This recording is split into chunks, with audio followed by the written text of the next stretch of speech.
Are you ready? You think you could tell us what to do? You think you could tell us what to wear? You think that you're better? Well, you better get ready. Bow to the masters. Break it down! Hi, welcome to an episode of Straight Lions Talk Football, off-season edition. As you know, if you haven't been with the show before, what we do here is talk strictly Detroit Lions football all the time. That's what we do. And today we have a special guest. It's one of our first guests we've had on the show, Rashad Mitchell. He is the author of a book called Top 50 Most Underrated Running Backs in NFL History. And today he's going to be on with us talking about his new book and some of the players and some of the running backs he's chosen to identify as some of the most underrated running backs in NFL history. But first, I'd like to start by saying thanks to all you fans out there for being with us and everything you do for us. And please keep retweeting the show and favoriting the show or whatever source of social media you guys use to get this show out. We appreciate it. Facebook, Instagram, whatever it is. I'm glad you guys are doing it. We've had amazing results over the last few months just from you guys, the fans, for all the support you guys have had. Also, we are on iTunes now. We just were approved like last week. So if you guys like us on there, please subscribe to us. That way the show automatically gets downloaded into your guys' iTunes account. So without further ado, I'd like to welcome in, on behalf of Straight Lions Talk Podcast, Rashad Mitchell to the show. Hi, Rashad. How you doing? How you doing? It's great to be on your show. Thanks for having me on. Hey, no problem. Well, let's get right into it. Hey, Rashad, where did you get the idea for this book? Because I love the concept of it. It's something you don't think about, but it's when we start naming off some of the players here, you think about these guys and you forget about them until you brought them up. So what gave you the idea for the book? Well, just continuing the theme that I did on the other books that I wrote, the top 50 underrated hip-hop classic albums, top 50 underrated R&B female singers, and top 50 underrated R&B male singers. So I really just wanted to continue the theme and bring it into the NFL world and the genre of books that deals with, who I felt was underrated. So it's just a continuation on what I did with the top 50 hip-hop books and the top 50 R&B books that I did. I just wanted to do that, include that in the NFL books. And the NFL books that I did too after this, because it's not the only book that I wrote as far as just the running backs book. I wrote other books, but this was the first book that I ever written in my entire time as an author. This is my first, most importantly, sports book. It's not just an NFL book; it's a sports book. So this is my first ever sports book that I ever written in my career as an author. Excellent, right on. Yeah, for all you guys out there who haven't looked up or seen this book, you can find it on Amazon. It's a great read. It's something that brings back memories for a lot of fans, especially us older guys. I was really taken aback by a lot of the names on there. When you were writing the book, Rashad, and going through all the running backs of the past and everything, which one was the guy on there that really surprised you that you maybe didn't think was going to be in the book, or kind of thought, oh yeah, I forgot about him? Who was the guy that surprised you the most that you put in the book? The guy that surprised me that I put in the book. Yeah, who was the guy that really surprised you? Like, when you're going into this, I'm sure you had an idea of maybe 20 guys or 40 guys that oh yeah, this guy, that guy, this guy. But what guy were you like, oh man, this guy's a lot better than I thought he was, when you did your research into the people you wanted to install into your book? That's a good question. I'm going to go with a running back named Leroy Kelly. Used to play for the Cleveland Browns. He replaced Jim Brown when he retired. Yeah, he was a guy that had a better career than I thought. He was a 6-time Pro Bowler. He was drafted by the Cleveland Browns from Morgan State College. He's in the Hall of Fame also, and his best seasons was in the mid to late 60s. He scored a total of 49 touchdowns on the offensive side of the ball. He scored 16 rushing touchdowns. In 1968 was a career high. So he showed that he could replace the great Jim Brown, and he had 274 rushing yards and 74 rushing touchdowns. So to me, a guy like Leroy Kelly, I think, was surprising to be in a book because he had a better career than I thought. So I go with a guy like him, Leroy Kelly. Yeah, those are names that you don't ever hear of, and I'm glad you took the time to develop a book like this to showcase these running backs that are often forgotten because they're not maybe the mainstream running back that you would think of every time you start mentioning the top, 5 greatest running backs of all time. So getting guys like that in the book really, like I said, take you back. I mean, for me, thinking of guys like Otis Anderson, Thomas Jones, Dave Meggett, Kurt Warner, Stephen Davis, Priest Holmes. I mean, all those guys, Amon Green, great running backs, and no one ever talks about them because, they're not the Barry Sanders, the Jim Browns, the Walter Paytons, the Adrian Petersons, guys of this era. It's something that's been forgotten, so it's a credit to you to take the time to look up and find these hidden gem running backs, guys you've forgotten about, because all these guys in here, you look up their stats, thousands of yards, tons of touchdowns, Pro Bowls, a lot of time in the league, and they're just kind of all but forgotten because either they didn't win Super Bowls or they didn't play on dominating teams that were headline teams, especially back in the early days before all the cable access shows. Yeah, man, it was a great, time, doing this because that's the thing I like what you said. It takes time to look up, these kind of running backs. Yes, it's tedious, but I love what I do. I don't do this as a job. I do it for the love, and that's why I love doing this because I love doing these kinds of books because of the research, and I learn as I go. Like I said, Leroy Kelly. I mean, I didn't know he was that great of a back than I thought. So it's just a testament to me taking the time to do it. Somebody has to do it, and it's my duty to do this because it's for the love. And I just appreciate that you said that I was able to figure out, to put this book together with these kind of running backs because, again, some of it has to do with also maybe the fact that they played in a small market. It wasn't as marketable. It wasn't, paid attention to by people in the media. Who knows? But it's my job to showcase these guys, and that's why it's called the 550 underrated NFL running backs because it's not about the big names and all that. It's about people who had this as good a career as those who, have big names, So I had to do that.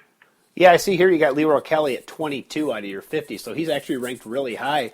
And, not trying to give away a bunch of numbers and names here from your book, but I mean, there's a lot of guys on here that you think, wow, and then you start reading the stats by Leroy Kelly, and you think, wow, yeah, he's deserving to be there. Like you said, Hall of Famer after, transitioning the Cleveland Browns, transitioned from Jim Brown to Leroy Kelly, and he was still a dominant force. That's a credit to your research and to,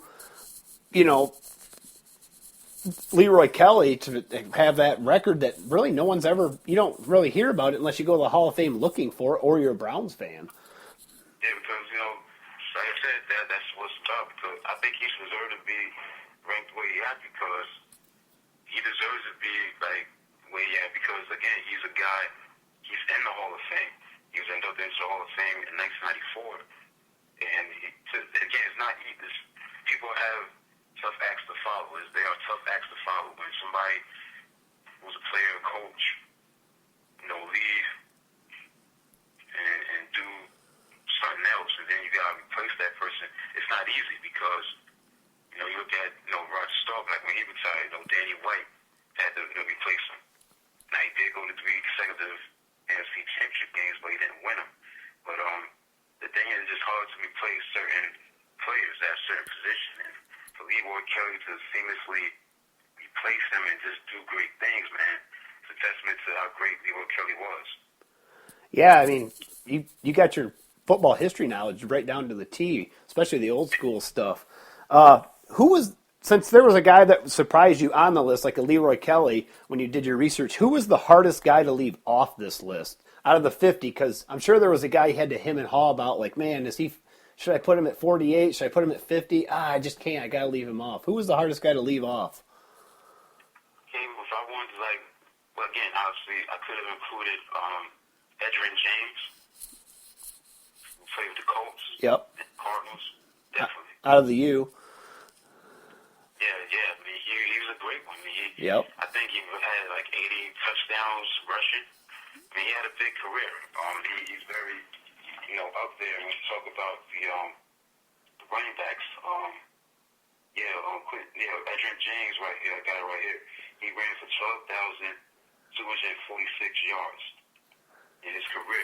12,246 yards. That's more than Marcus Allen, Franco Harris, and Thurman Thomas. So I could have put him on a list for Jamal Lewis. Yeah. Yep. I don't have him on a list. Yeah, you name those guys, and I didn't even think about them not being on here because I was looking at all the other names. Rodney Hampton, Christian Okoye. You look Matt Forte. Steven Jackson. You look at those names and you forget. Edgerrin James. He was a great running back that was underappreciated. He could receive. He could pass block. He was a deadly threat all the time. He was an integral part of that Colts offense when Peyton Manning broke into the league. Absolutely. And there's some other guys like I didn't put Garrison Hurst, Chris Warren, guys like that, could have made the list. But again, that's the beauty of it. Willis McGahee, he had, he wasn't a great back, but he had the numbers to show that he was really good. He ran for 8,474 yards. I mean, this guy, was prolific in his own right. But again, it all comes down to, you're going to miss out on certain guys. So sometimes you just got to leave some people out, Right. I think it's a great list. No, it's a great list. I was just curious on the backs, and I'm glad you brought up those names that the backs that you were forced to leave off because of the incredible list. I don't want to give too many names away, especially the top names that you have here, because I'm. Yeah, the list has got no bias. Yeah. They got no bias. So. Right. But yeah, I'm looking at the names, that you have in the top 5, and they're all. You're right on with it. I mean, there's no. And you think of Edgerrin James, was he underrated? I don't think he was underrated. I think he was just forgotten. It was just a factor of him. I mean, by us, the fans and the media, he's just someone you don't mention when you start mentioning those great backs. And, the Willis McGahees of the world, the University of Miami, heck, you could probably do a book on just the top backs coming from the University of Miami. They've had just a ton. Yeah, you're right. You have a great point. I think more than anything, I think Edgerrin James was forgotten more than underrated because he was one of the best backs, during the 2000s, the early to mid 2000s. I mean, he was definitely an exceptional, back. He came out, I think, in 1999, the same year I think Ricky Williams came out. So he did his thing, man. He definitely made his presence felt, no doubt about it. Excellent. Okay, another question for you. Who's your favorite running back on this list? Who's the back that you like the most on the list that you made of the 50 most underrated running backs? What do you mean, like, people that I rooted for, or there's somebody that I liked on the list? I guess the person that you rooted for the most, either as a kid or as a fan, or just in general on the list. I know you mentioned, let me look at him again, Leroy Kelly. But, I mean, was he your favorite person on this list, or did you have another favorite? Well, obviously, Leroy Kelly was before my time, so... Okay, right. If I have a favorite that I grew up liking, okay, before, I go with, let's see, I'll go with Joe Morris, Rodney Hampton, and Tiki Barber. I'm a Giants fan. I was going to say, man, just hometown Giants fan, my man. That's all right. Yeah, Rodney Hampton's another guy. You'd never think about him, but he was such a good back. Came out of the University of Georgia, didn't he? He was a Georgia Bulldog. You a Giants fan, too? What's that? You like the Giants, too? No, I was just, back in the day, they were so good under Parcells. And, with Belichick being the defensive coordinator there, it was a team I always respected and a team I was always jealous of. Parcells was a former Lion. I was always kind of mad he never just decided to go back to the Lions and build them into what he built the Giants into. Because before he got there, the Giants were the Lions. They were terrible. And he got there, installed that system, and got those running backs. And, one of my favorite ones was Otis Anderson, watching him in that Super Bowl against the Bills. People forget he was the MVP of that Super Bowl. People think it was Jeff Hostetler. It wasn't. It was Otis Anderson. That guy was just knock him down. Yeah, and plus he was like what in his mid 30s when he Right. did this, and so you think as a running back being in his mid 30s, they usually don't continue to play. But Otis Anderson, it's a shame that he's not in the Hall of Fame. Speaking of Otis Anderson, he ran for 10,273 rushing yards. And he scored 81 touchdowns. Now, and you won an MVP. And plus, he won 2 Super Bowls because if you remember, he was on that 86 Giants team.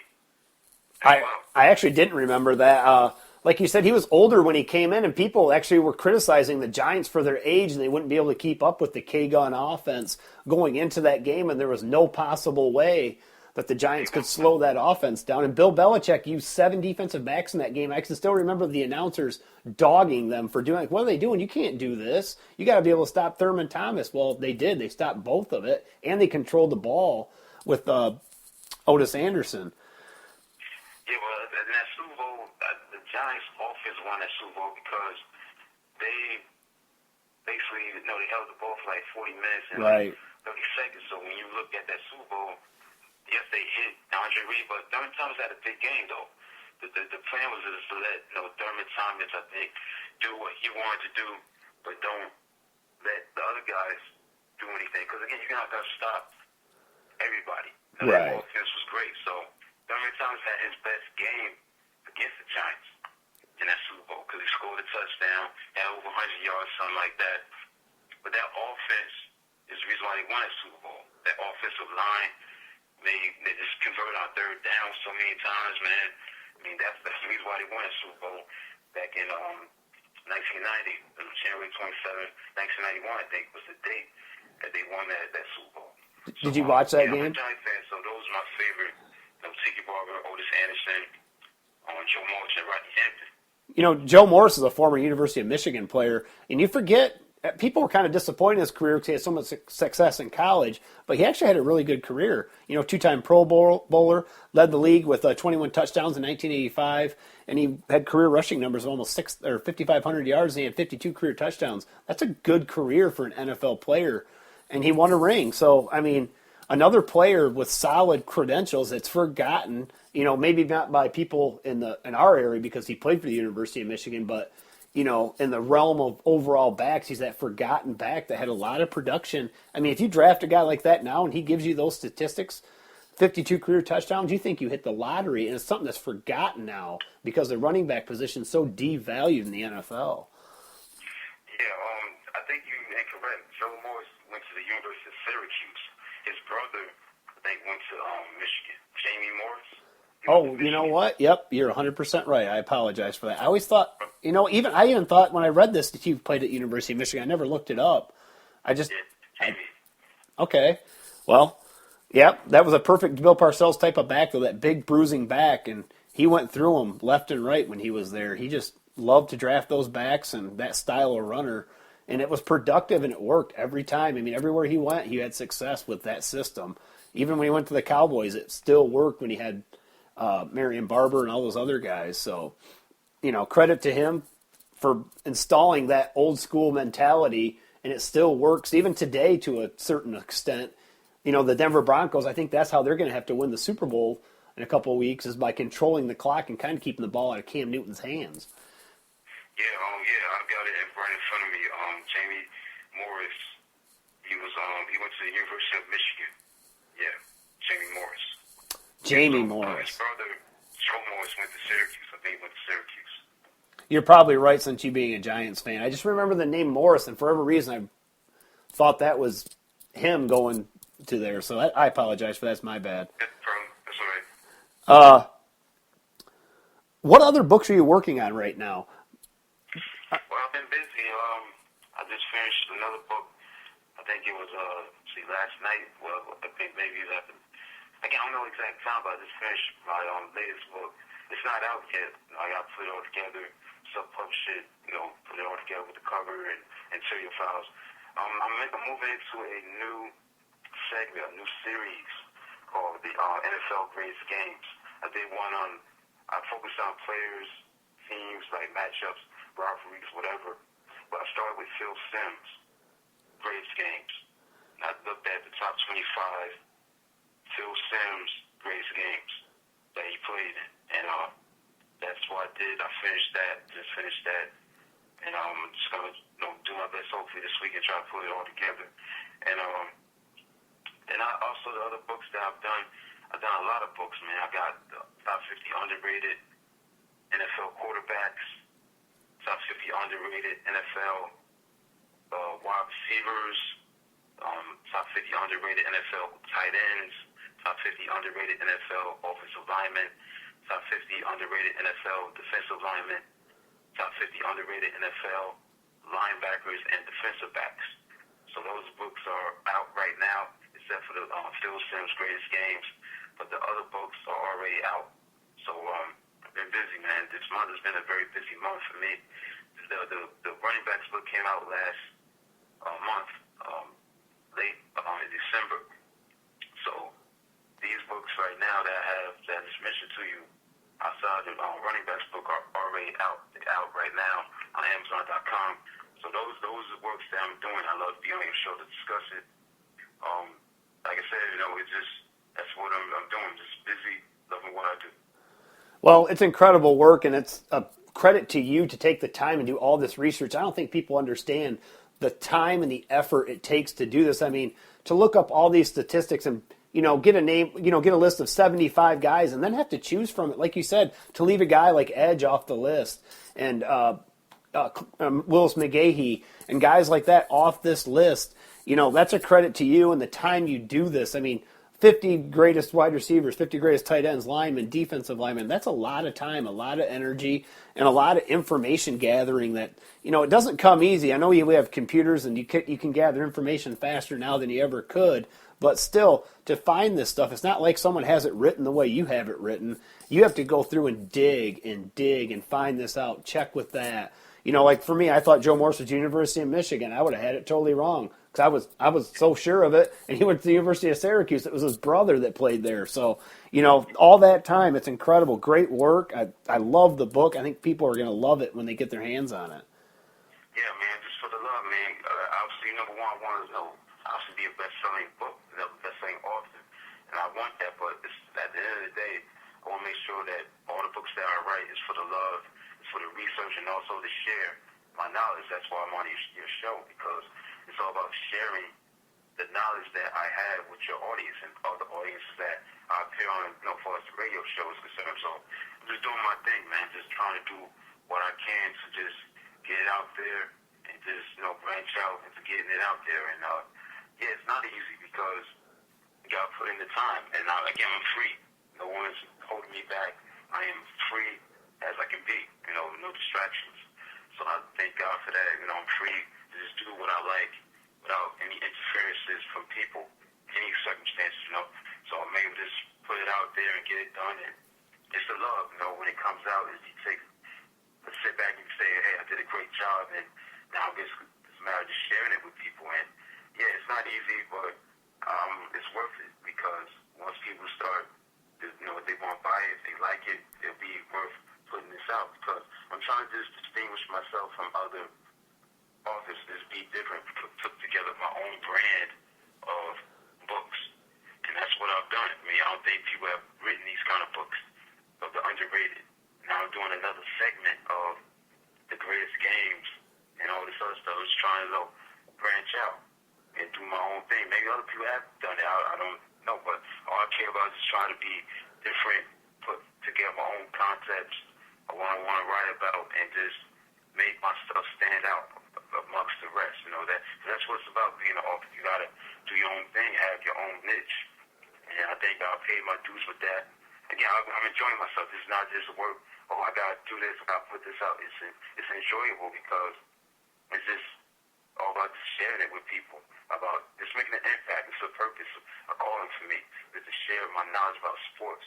Whatever it is that people don't know about, a certain nugget of something that you don't know, I can share with your audience and with yourself. So I'm just grateful to do that. Well, you're killing it. I mean, these are great books, and I do think these are going to hit. I mean, I love reading stuff like this because they're quick reads, they're informative, they give you the total information, and they're just fun to sit down and read. It's not long and drawn out. You hit it quick, kind of like Twitter does, and you blow it out of the park. With Valentine's Day coming up, where can people get their hands on these books besides Amazon? Is there anywhere else you can get your hands on these books for the people out there that are listening to this show that may want to buy it for their girl or gal for Valentine's Day? I have different sales channels. It's not just Amazon.com. There's other places that people can go. Let me see. You have time? Yeah. I'm going to go to the channels. Let me see. Okay, we'll go to the sales channels because there's 6 sales channels where people can pick it up. It's not just Amazon.com. I don't know if you have a foreign country type of audience, but we do. Amazon Europe. Yep, we have listeners in Europe. Actually, we get about 8 to 10% of our listeners come out of Europe. That'd be wonderful. Yeah, Amazon Europe. They can go to Create Space eStore. That's my publishing company. Where I write my books. Expanded distribution. They can go to bookstores and online retailers, libraries, institutions, and Space Direct. So these are like the expanded distributions and the standard distribution. So in these channels they can go there, but the utmost important thing they can go to is Amazon.com. Like I said, those who are in Europe who are listening right now, they can go to Amazon Europe and buy these books because that's the thing. I like what you said. They're not that many pages in the book. It's self-explanatory. I'm not trying to bore people with so much information. It's short and sweet. So it's not that many pages in all the books that I've written. No, they're great. They're a wonderful read. They're a quick read, so you can buy a couple, 3 of these books, and you can sit down and read them occasionally through the night. And I know everybody's busy with kids and life and everything, but I read through it. It only took me about a night, maybe night and a half, but I love this stuff. I love reading this stuff. I get excited when I see these names, guys like Dave Maggott, guys I haven't thought about in a long time. I'm just telling everybody out there, do it. Read these books. They're great. Top 50 underrated running backs in NFL history. Rashad Mitchell. He's just killing it. And look at all the other books he's coming out with. Top 25 greatest games by Phil Simms. He's just killing it. It's phenomenal stuff, and I think you have hit your niche. This is going to take off. I think big things are coming your way. These are informative, well-written books that you're just knocking out of the park, my man. You're killing it. Thank you for your support, man. Thank you. Hopefully I'll be on your show another time because, like I said, I got great stuff. I'm not going to stop. This is a start. This is only January. I got a lot of books out already, so I'm just, kind of keep doing my thing because I have nothing else to do. I love to write, and I just hope that people not just know about my books, but just learn about the history of what they used to like about with running backs, because the running back position is very devalued. It's not what it once was. This book takes you back to the essence of a running back when they ran the ball, caught the ball, did a lot of things in an all-purpose way, and special teams, whatever it is, and just let you remind you, this is what the running back position used to be about, being the featured player on a team other than just the quarterback. So when you live in a quarterback-driven league, and everything just gets geared towards the quarterback. And when you look at it, that's why the quarterback's career is going to last long, because they're not going to be hurt that much. They're going to be hurt, but they can play long. Look at Manning, he's played a long time. Brady, he's played a long time. You get trying to tell me that has nothing to do with the rules? The rules have been geared towards the quarterbacks to play longer. Cam Newton, he's not playing longer. Eli Manning, Roethlisberger, they're not going to leave until they couldn't ready, because unless they have some major injury, they ain't going nowhere. You're 100% right, and that's a great point you make by how it's an NFL or a quarterback-driven league now in the NFL. Back in the day when I was a kid and was coming up watching football, it was a theory that if you didn't have a running back, you could not win a Super Bowl. You had to have a superstar running back, and actually the quarterback was just secondary. The quarterback, you needed a good quarterback, but you needed a quarterback that wouldn't make mistakes. It wasn't so much about having the guy that could throw for 4,000 or 5,000 yards. It was more about, hey, how many interceptions could he keep down? Kind of like a Phil Simms. That was kind of how he was portrayed. A Troy Aikman, guys like that. They were portrayed as more game managers and not screw it up, but made the crucial clutch throws. And when it was time for them to step up, they did. and it was just more.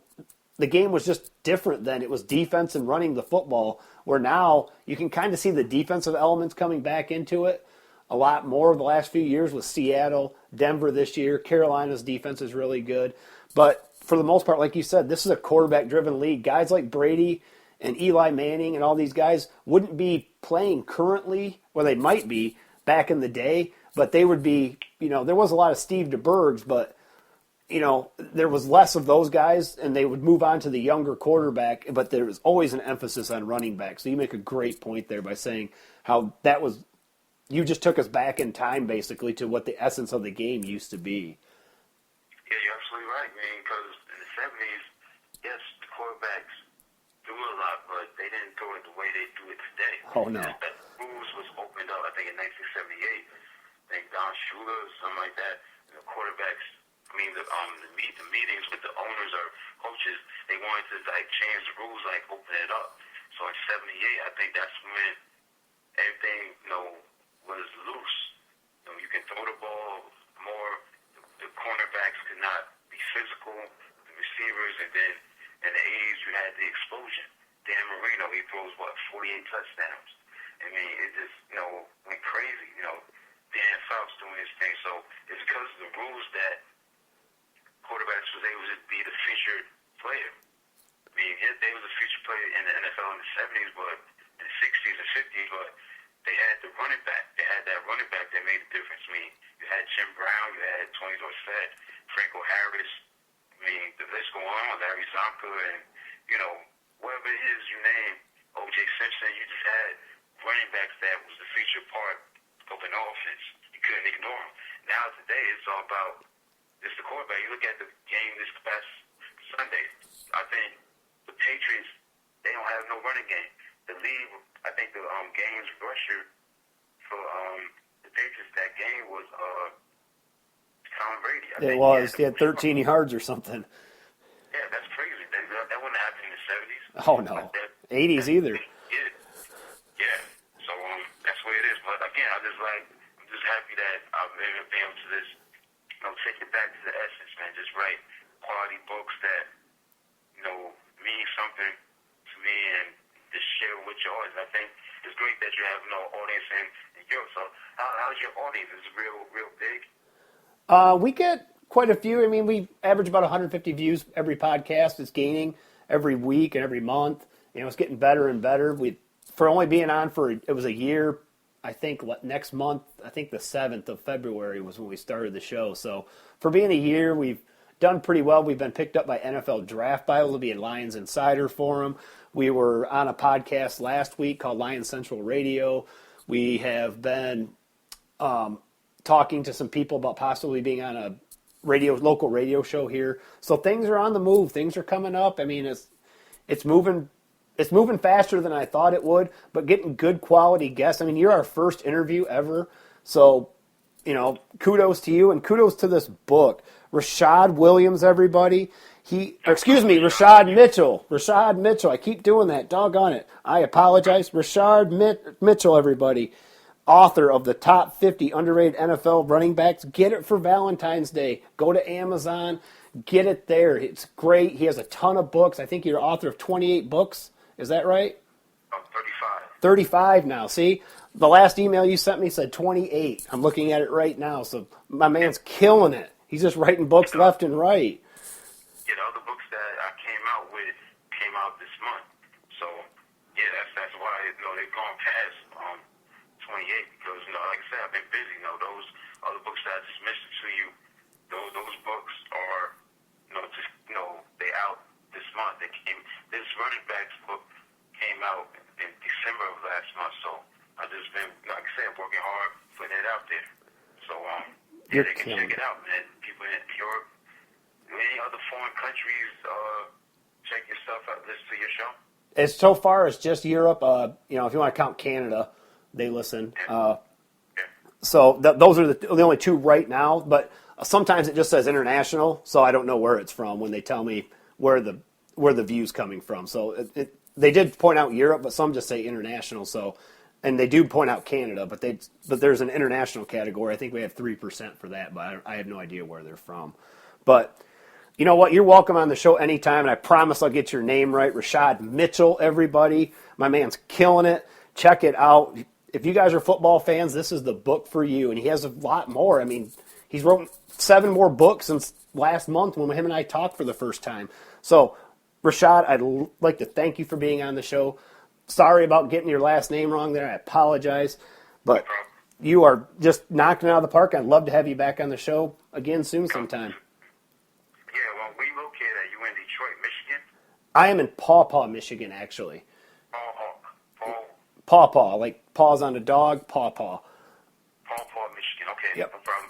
Yeah, man, I definitely like this conversation, man. I like your feedback, man. Yeah, I'd love to be on real soon. Maybe next week, man, because I get discuss the quarterbacks, but, man, I don't know how old you are. I know you know the quarterbacks that I have out, so, talk about and that book. So I'd love to be on, whenever you're free, it's next week or whatever.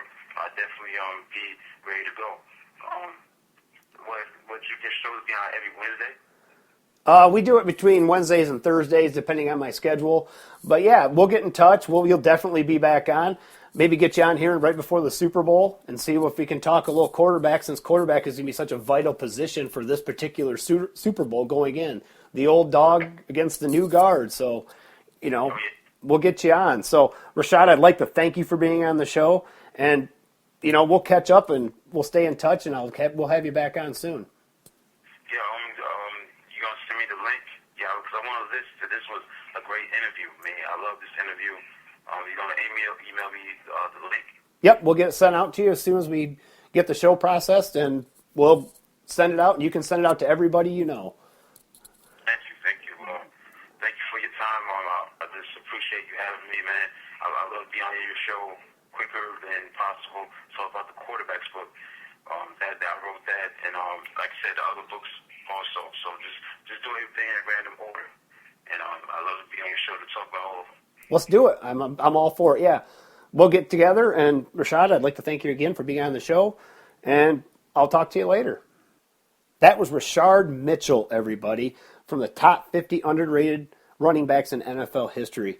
Check it out. It was a great interview. I really liked having him on. He's actually the first interview we've ever done. I really appreciate him coming on. I mean, check out all of his books. He has quarterbacks, running backs, wide receivers, defensive linemen, offensive linemen, tight ends. Check it out. I mean, he comes up with phenomenal stuff. If you have a lady or a man that you want to find a Valentine's gift for, go to Amazon.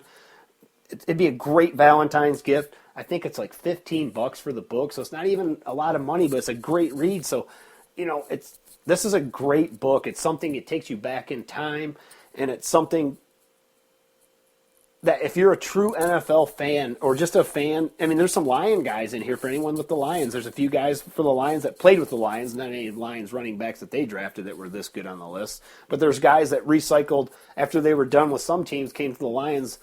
James Wilder, guys like that, for some of us that are a little bit older that remember those. Just look up the book. Check out Rashad Mitchell. He is killing it. He's going to be big. I'm telling you, this guy is going to be big, and I hope he always remembers this show. So that's all we have time for today. We didn't really get into too much Lion stuff. We got some Quinn news coming up. Maybe we'll do an extra show this week, but for sure we'll get one in next week that's all about Detroit Lions. We're going to have Rashad back on right before the Super Bowl.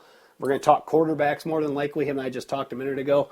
So with all that said, I'd like to thank everybody for joining the show and listening to the interview. It was incredible. I hope you guys got a lot out of it. It was a little something different.